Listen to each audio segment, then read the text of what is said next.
उत्पत्ति का ग्रंथ 42वां अध्याय का मनन। इस अध्याय में 38 वचन लिखे गए हैं।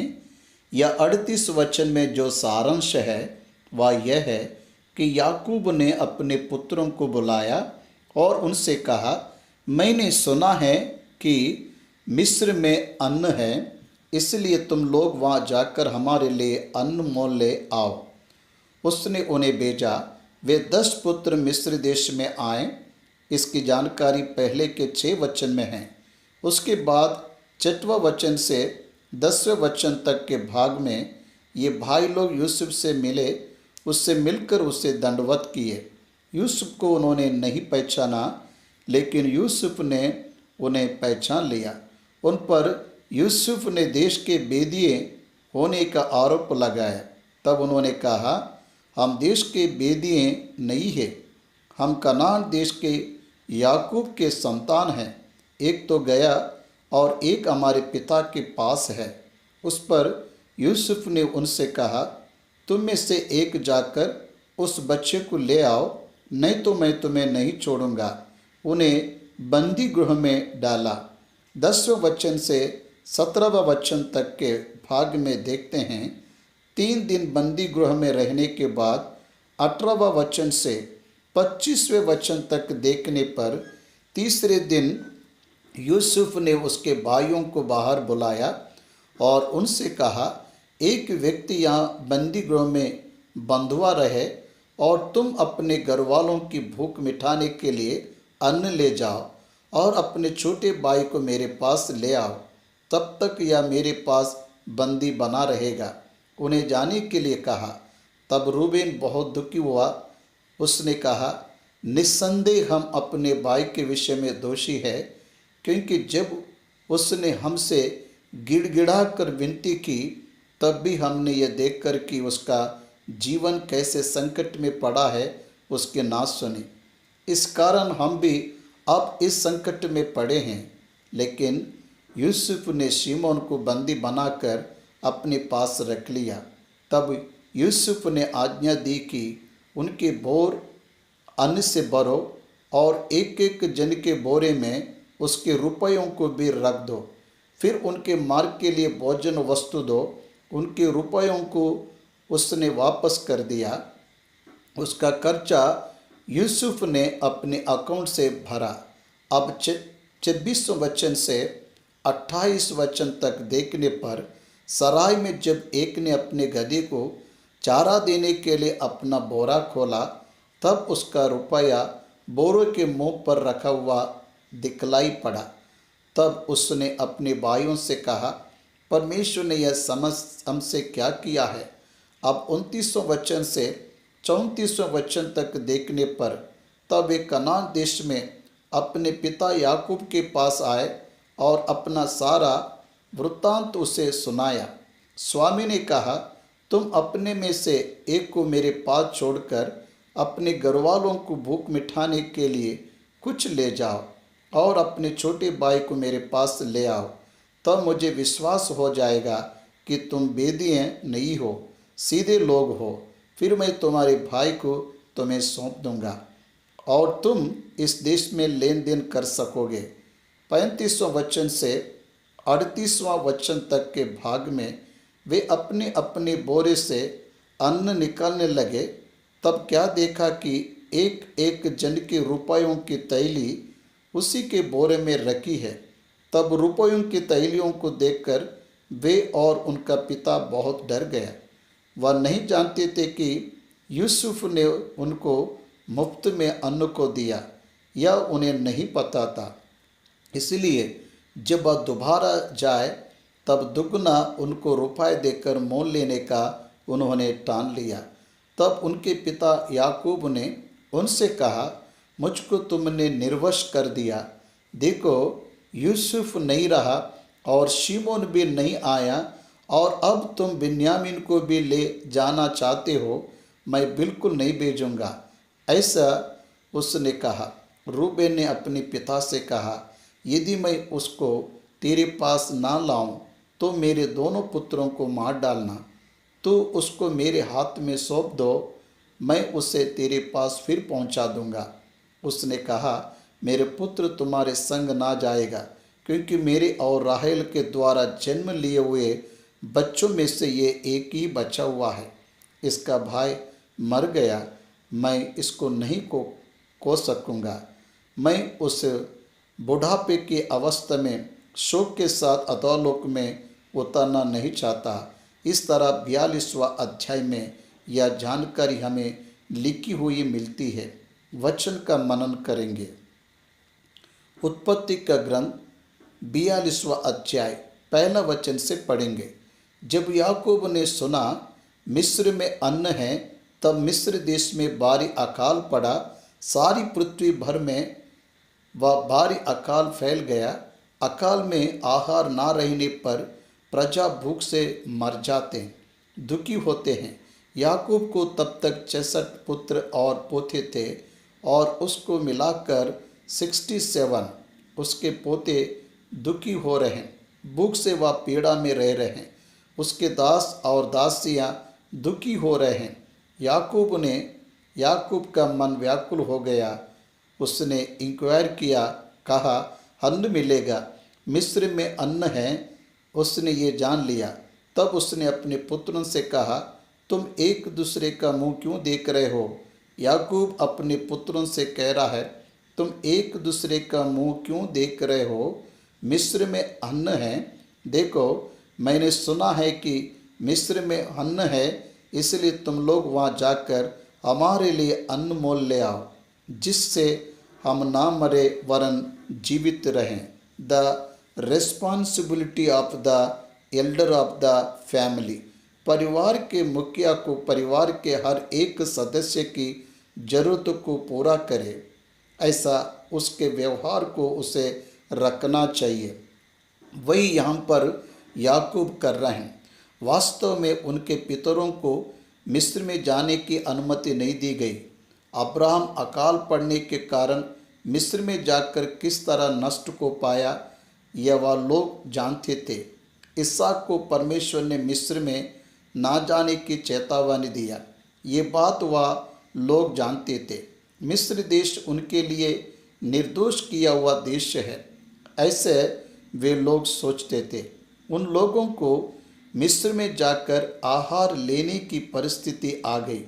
पिता ने संकोच ना करते हुए मिस्र में जाने की आज्ञा दे दिया। जहाँ हल मिलता है वहीं पर जाना मानव का सहज कर्तव्य है। इसलिए याकूब के 10 पुत्र रुपयों को लेकर मिस्र में चले गए। सो यूसुफ के 10 भाई अन्न मोल लेने के लिए मिस्र को गए। पर यूसुफ के भाई बिन्यामीन को याकूब ने यह सोचकर भाइयों के साथ ना भेजा कि कहीं ऐसा ना हो कि उस पर कोई विपत्ति आ पड़े। इस प्रकार जो लोग अन्न मोल लेने आए, उनके साथ इस्राएल के पुत्र भी आए, क्योंकि कनान देश में भी भारी अकाल था। मिस्र में रीछ हो गए। यूसुफ तो मिस्र देश का अधिकारी था और उस देश के सब लोगों को अपने हाथों से वही अन्न बेचता था। इसलिए जब यूसुफ के भाई आए तब वही अन्न बेचने की स्थिति में था। पर्सनली अन्न को बेच रहा है। इसलिए जब वो यूसुफ के भाई आए तब भूमि पर मुंह के बल गिरकर उसको दंडवत किए। It is the style of greeting for Canaanites. कनानी उस तरह से नमस्कार करते हैं, इसलिए मुंह के बल गिर के उसको दंडवत किया। उनको देखकर यूसुफ ने पहचान लिया, परंतु उनसे अन्य लोगों से जैसा प्रश्न किया जाता है वैसे प्रश्न करके पूछ रहा है, तुम कहाँ से आते हो? उनको देखकर यूसुफ ने पहचान तो लिया, परंतु उनके सामने बोला बनकर कठोरता के साथ उनसे पूछा, तुम कहाँ से आते हो? उन्होंने कहा, हम कनान देश में अपना देश से अन्न मोल लेने के लिए आए हैं। यूसुफ ने तो अपने भाइयों को पहचान लिया, परंतु उन्होंने उसको ना पहचाना। यूसुफ ने तो अपने भाइयों को पहचान लिया, लेकिन यूसुफ बड़ा हो गया। अब यूसुफ को 39 वर्ष है। 17वां वर्ष में उसको बेच दिए थे। 17 वर्ष से और 39 वर्ष अगर देखें तो 22 वर्ष हो गए। बायोलॉजिकल ग्रोथ रहता है, भौतिक रूप से शरीर बढ़ता है। वह 17 वर्ष का था जब वह बच्चा था, तब उसे बेचा गया। अभी वह 39 वर्ष का है, 39 वर्ष का है। वह अभी परिपूर्ण पुरुष हो गया है। उसके भाइयों ने उसे नहीं पहचाना और वहाँ पर वह है ऐसा कल्पना करने की भी चांसेस नहीं है, क्योंकि उन्होंने उसे दास बनाकर इस्माइलियों को बेच डाले थे।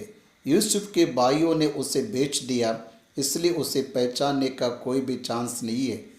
लेकिन उसने इन्हें पहचान लिया, क्योंकि ये लोग उससे आयु में बड़े थे। वे जब डिपार्ट हुए, जब वह अलग हुए, तभी उसके भाई बड़े थे, इसलिए उन्हें पहचानना आसान था। वह 10 लोग एक साथ आए। यूसुफ को जब बेच डाल रहे थे, तब भी वह 10 लोगों की टीम वैसे ही थी। अभी भी वही 10 लोगों की टीम उसके आंखों के सामने दिखने पर उसने उन्हें पहचान लिया। उसको उसके स्वप्न स्मरण आए। तब यूसुफ अपने उन सपनों का स्मरण करके जो उसने उनके विषय में देखे थे, उनसे कहने लगा, तुम बेदिए हो, इस देश की दुर्दशा को देखने के लिए आए हो। यूसुफ किसी भी तरह से उसके भाइयों को अपने पास रखने की अभिलाषा को रखा, किसी भी तरह से उसके देश में ले आने की मन को रखा। यूसुफ ने जब उनसे कहा, तुम बेदिए हो, इस देश की दुर्दशा को देखने के लिए आए हो, जब ये बात उन्होंने सुना, तब उनके दिल पर पत्थर गिर गया। उन्होंने उससे कहा, नहीं नहीं ये, हे प्रभु, तेरे दास भोजन वस्तु मोल लेने के लिए आए हैं। 11 वचन, हमें सब एक ही पिता के पुत्र है, हम सीधे मनुष्य है, तेरे दास बेदियाँ नहीं है, हम भोजन वस्तु मोल लेने के लिए आए हैं, हम बेदियाँ नहीं हैं, हम सीधे मनुष्य है। यूसुफ ने कहा, फिर साबित करके दिखाओ। 12वां वचन में उसने कहा, नहीं नहीं, तुम इस देश की दुर्दशा देखने ही को आए हो। उन्होंने कहा, हम तेरे दास 12 भाई है। अभी वह लोग उनकी स्टोरी को बता रहा है। हम तेरे दास 12 भाई है। उन्होंने कहा, हम तेरे दास 12 भाई है और कनान देशवासी एक ही पुरुष के पुत्र है, और छोटा इस समय हमारे पिता के पास है, और एक जाता रहा, मतलब एक मर गया है।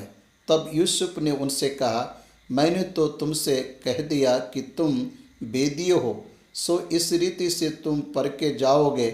फिरौन के जीवन की शपथ, जब तक तुम्हारा छोटा भाई यहाँ ना आए, तब तक तुम यहाँ से ना निकलने पाओगे। तुमने जो कहानी बताया वह सच है कि नहीं, पता चलने के लिए तुम तुम्हारे छोटे भाई को यहाँ ले आओ। सो अपने में से एक को भेज दो कि वह तुम्हारे भाई को ले आए, और तुम लोग बंधुआई में रहोगे। इस प्रकार तुम्हारी बातें परखी जाएगी कि तुम में सच्चाई है कि नहीं।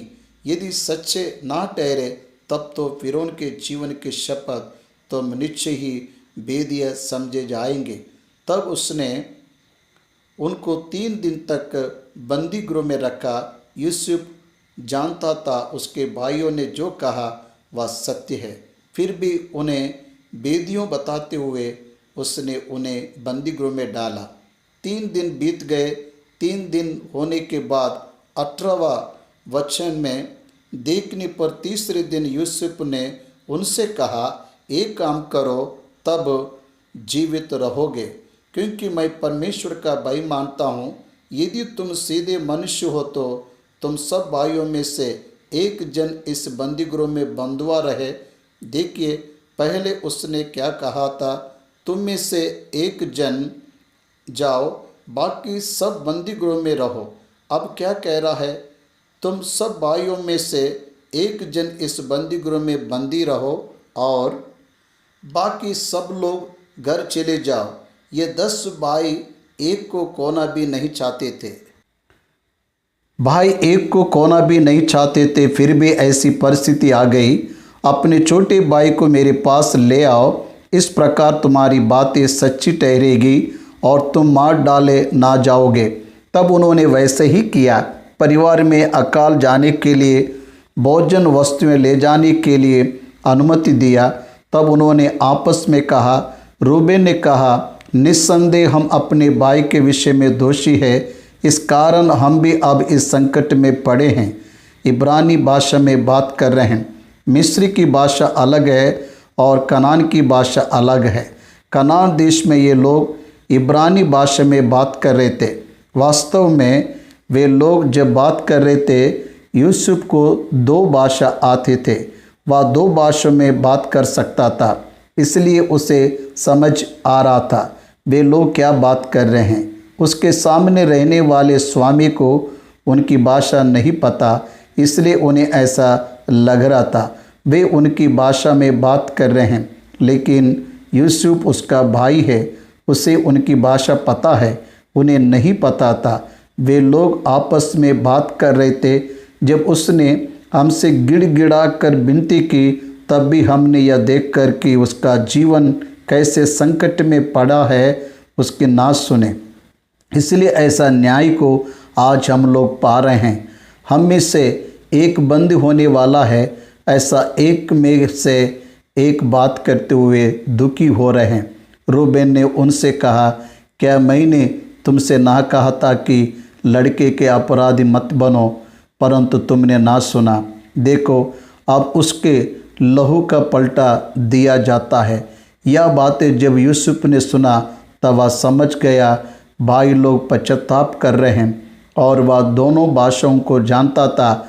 वह जान गया वे दुखी हो रहे, उसे स्मरण कर रहे हैं। तब वह उनके पास से हटकर रोने लगा। फिर उनके पास लौटकर और उनसे बातचीत करके उनमें से शिमोन को चांट निकाला और उसके सामने बंधुआ रखा। उनसे कहा, जाओ अपने परिवार को भोजन वस्तु ले जाओ। तब यूसुफ ने आज्ञा दी कि उनके बोरे अन्न से भरो और एक एक जन के बोरे में उसके रुपयों को भी रख दो, फिर उनको मार्ग के लिए सीधा दो। सो उनके साथ ऐसे ही किया गया। यूसुफ के प्रेम को देखिए। यूसुफ का उन्हें 3 दिन कारागृह में रखना, यूसुफ ने उन्हें बीड़ियों कहकर उन्हें पीड़ा देना, ये सब उसने प्रेम से किया। उसके भाई उसके पास अपने पिता को लेकर वापस आना चाहिए, इस तरह की आशा को रखकर वह इस तरह से कर रहा था। उनके ऊपर द्वेष से ये सब नहीं कर रहा था। 26 वचन से 28 वचन तक देखने पर वे यात्रा में हैं। तब वे अपना अन्न अपने कंधों पर लाद कर वहाँ से चल दिए। जब उनमें से एक ने अपने गधे को चारा देने के लिए अपना बोरा खोला, तब उसका रुपया बोरे के मुंह पर दिखलाई पड़ा। तब वह चौंक गया। तब उसने अपने भाइयों से कहा, मेरा रुपया तो लौट दिया गया है, देखो वह मेरे बोरे में है। तब उनके जी में जी ना रहा और वे एक दूसरे की ओर वैसे ताकने लगे। उनके साथ भला ही हुआ, लेकिन उनके जी में जीना रहा, क्योंकि उनका पाप उन्हें उस तरह से डरा रहा था। प्रभु ने उनके भाइयों को ऊंचा उठाया, यह वह लोग नहीं जानते। ऊपर से उनके भाई के बारे में, उनके भाई के बोरों के मुंह पर रुपया रखा हुआ देखकर वह व्याकुल हो गए। वे आनंदित होना चाहिए थे, लेकिन वह व्याकुल हो रहे। जिसके मन में पाप निवास करता है वह आनंद को अनुभव नहीं कर पाते। ऊपर से वही आनंद उनको दुख के रूप में दिखने लगता। और वे कनान देश में अपने पिता याकूब के पास आए और अपना सारा वृत्तांत उससे इस प्रकार वर्णन किया कि जो पुरुष उस देश का स्वामी है, उसने हमसे कठोरता के साथ बातें की और हमको देश के बेदिए कहा। तब हमने उससे कहा, हम सीधे लोग हैं, बेदिए नहीं। हम 12 भाई एक ही पिता के पुत्र हैं। एक तो जाता रहा, परंतु छोटा इस समय कनान देश में हमारे पिता के पास है। तब उस पुरुष ने, जो उस देश का स्वामी है, हमसे कहा, इससे मालूम हो जाएगा कि तुम सीधे मनुष्य हो। तुम अपने में से एक को मेरे पास छोड़ के अपने घर वालों की भूख बुझाने के लिए कुछ ले जाओ और अपने छोटे भाई को मेरे पास ले आओ। तब मुझे विश्वास हो जाएगा कि तुम बेदिए नहीं, सीधे लोग हो। फिर मैं तुम्हारे भाई को तुम्हें सौंप दूंगा और तुम इस देश में लेन देन कर सकोगे। ये सब उन्होंने याकूब को बताया। यह सुनने के बाद दुखी हो गया। ये कहकर वे अपने अपने बोरे से अन्न निकलने लगे। तब क्या देखा कि एक एक जन के रुपयों की तैली उसी के बोरे में रखी है। तब रुपयों की तैलियों को देखकर वे और उनका पिता बहुत डर गया। तब उनके पिता याकूब ने उनसे कहा, मुझको तुमने निर्वश कर दिया। देखो, यूसुफ नहीं रहा और शिमोन भी नहीं आया, और अब तुम बिन्यामीन को भी ले जाना चाहते हो। ये सब विपत्तियां मेरे ऊपर आ पड़ी है। भाइयों और बहनों, आप बताइए, सच बताइए, ये क्या प्रतिकूल परिस्थिति है या अनुकूल परिस्थिति है? आप बताइए। हम मनुष्य हैं, परमेश्वर के काम जब हम समझ नहीं पाते तब हम उसे प्रतिकूल समझते। कितना अनुकूल परिस्थिति है। भोजन वस्तुएं खरीदने के लिए ले जाने वाले रुपए वापस मिले। मुफ्त में उन्हें अन्न दिया गया और ऊपर से वह रुपये भी वापस दिया गया। इतना ही नहीं, उन्हें भोजन के वस्तु भी ज़्यादा दिए। उन्हें एक आमंत्रण भी दिया गया है, तुम हमारे देश में आकर यहाँ पर व्यापार और लेन देन भी कर सकते हो। इस तरह का आमंत्रण भी उन्हें दिया गया। ये पॉजिटिव ही है। फिर याकूब इस विषय को नेगेटिव में क्यों ले रहा है? याकूब चाहता था कि वह कनान में रहना चाहिए और उसके बच्चे भी कनान में रहने चाहिए। इसलिए उसके साथ जो भी हो रहा है वह प्रतिकूल है, ऐसी भावना में वह रह रहा है। परमेश्वर की योजनाओं को जो नहीं समझता, परमेश्वर की इच्छा को जो समझ नहीं पाता, उन्हें अनुकूल परिस्थिति भी प्रतिकूल परिस्थिति की तरह ही दिखाई देता है। आध्यात्मिक रूप से देखने पर लाभदायक बातें भौतिक रूप से देखा जाए तो वह हमें हमारे लिए हानिकारक लगते हैं।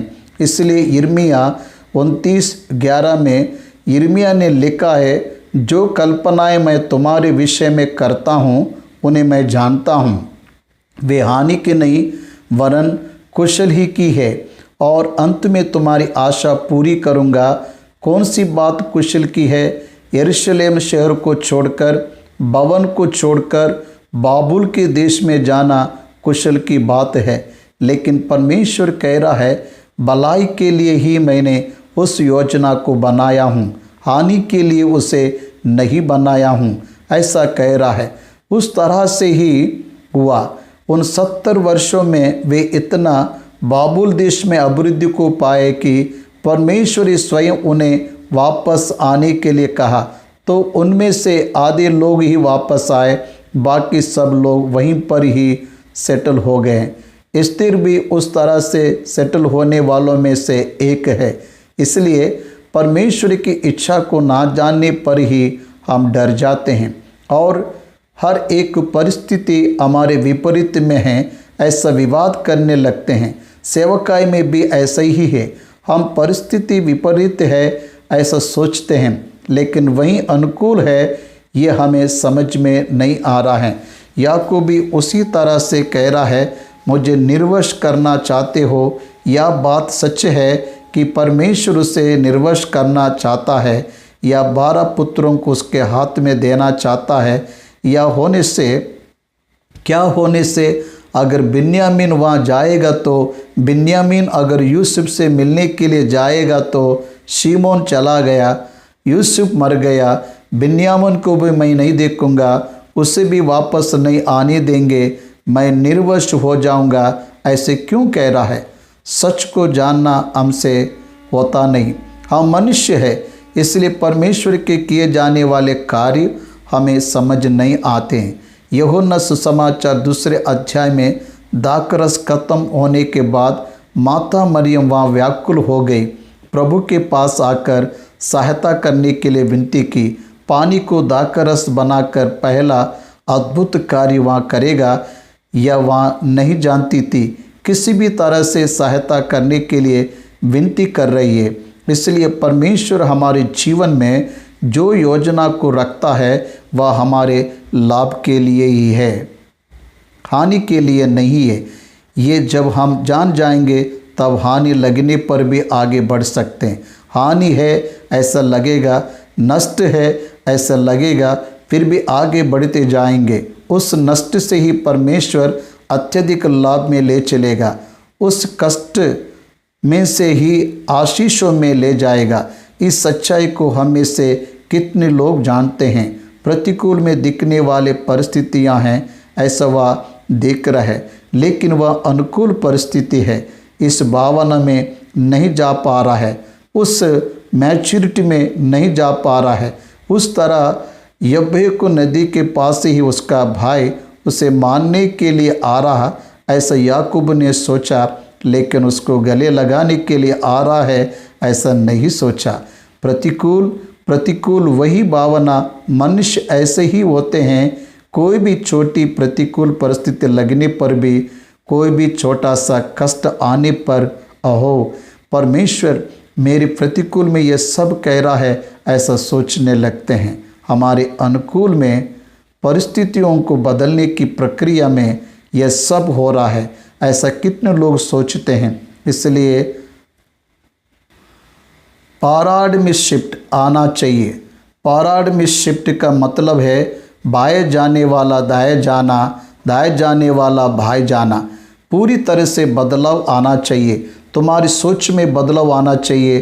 तुम्हारी सोच में, तुम्हारे जीवन में होने वाली घटनाओं को सोचने के तरीका में बदलाव आना चाहिए, तभी तो आध्यात्मिक रीति से सोच पाएगा।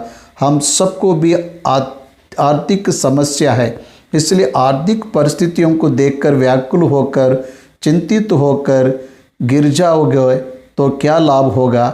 वह आर्थिक परिस्थिति आने के कारण ही उसमें अभिवृद्धि को पाने के लिए आपके अंदर एक एक आशा आती है। तुझे अगर समृद्धि को देखना है तो तुझे पहले अकाल क्या है यह भी समझना चाहिए। या दोनों एक्सपीरियंस को जब आप अनुभव करोगे तभी तो आप सही मायने में समृद्धि को, आनंद को अनुभव कर पाओगे। याकूब ऐसी बात कर रहे जैसे उसका पुत्र उससे दूर हो जाएगा। रूबेन ने अपने पिता से कहा, यदि मैं उसको तेरे पास ना लाऊं तो मेरे दोनों पुत्रों को मार डालना, तो उसको मेरे हाथ में सौंप दे, मैं उसे तेरे पास फिर पहुंचा दूंगा। रूबेन घर का बड़ा बेटा है, इसलिए जिम्मेदारी लेकर बात कर रहे हैं। उससे भी 2 पुत्र है। अगर मैं उस एक पुत्र को ना ला पाया तो तू मेरे दोनों पुत्रों को मार डालना, मतलब मैं दुगनी सजा को भुगतूंगा। मैं अगर तेरे एक पुत्र को नहीं लाऊंगा तो मेरे दोनों पुत्रों को मैं खो दूंगा, इसलिए मैं नीचे उन्हें वापस ले आऊँगा, ऐसा कह रहा है। उसने उनसे कहा, मेरे पुत्र तुम्हारे संग ना जाएगा, क्योंकि उसका भाई मर गया और वह अब अकेला रह गया है। या दोनों राहेल के द्वारा जन्म लिए यूसुफ और बिन्यामीन, राहेल और याकूब के द्वारा जन्म लिए या उनके संतान हैं। याकूब के बुढ़ापे में इन दोनों का जन्म हुआ, इसलिए कह रहा है इसका भाई मर गया, मैं इसे नहीं भेजूंगा, वह अकेला रह गया है। इसलिए जिस मार्ग में तुम जाओगे उसमें यदि उस पर कोई विपत्ति आ पड़े तब तो तुम्हारे कारण मैं उस बुढ़ापे की अवस्था में शोक के साथ अदालोक में उतर जाऊंगा। मेरे आखिरी दिनों में मुझे शोक के दिनों को बिताना पड़ेगा, इसलिए नहीं भेजूंगा बोल रहे हैं। अकाल की तीव्रता बढ़ गई, बच्चे खाने के लिए तड़प रहे। याकूब को देखने से याकूब जिद में हैं, बिन्यामीन को अगर नहीं ले जाएंगे तो नहीं जा सकते। तब तक शिमोन वहाँ बंदी बनकर रहेगा। साधारण रूप से फिरौन जिसे बंदी बनाता उसे मार डालता है। बंदी बनाना यानी उसे मार डालना ही है। इसलिए याकूब डर रहा है। शिमोन भी गया है, वह भी मर गया होगा। इस भवन में वह रह रहा था। इजिप्ट के लोग किसी को भी अगर बंदी बनाने से तुरंत ही मौत की सज़ा दे देते। इस तरह याकूब उस समय की परिस्थिति को देखकर दुखी हो रहा। इस अध्याय को यहाँ पर हम समाप्त करते हैं। याकूब ने बिन्यामीन को मिस्र में भेजने के लिए अनुमति नहीं दिया।